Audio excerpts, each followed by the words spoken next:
We're going to talk about how to find clients who will love you and be begging to hire you again and again. Let's get started.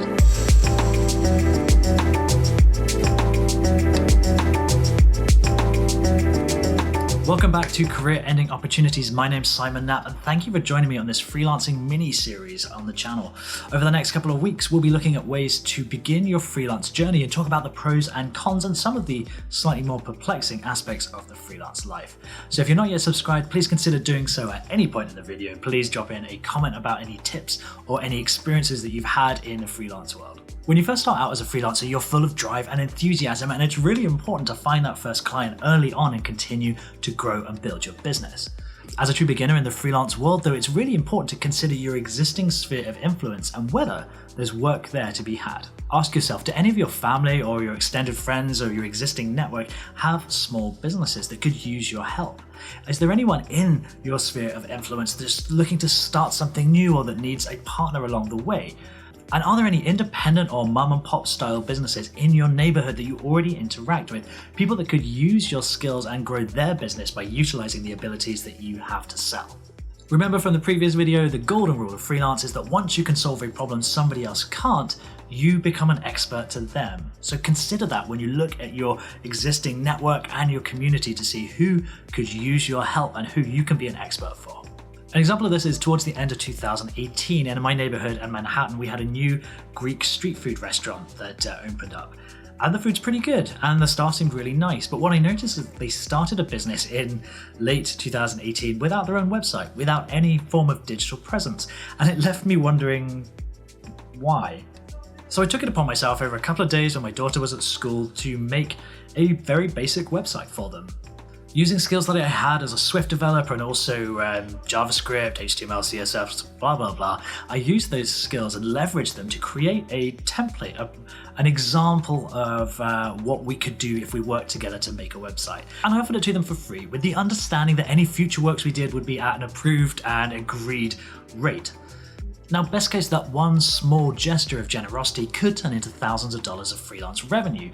Worst case, it turns into something that I can put in my portfolio as an example of other works I can do, and it only really cost me a 1.5 school days worth of work.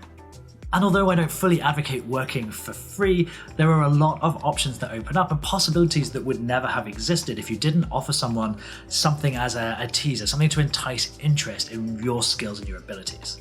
So number 2 is Fiverr.com. Another great source of work when you're starting out as a freelancer and looking to build your reputation in a field is Fiverr.com.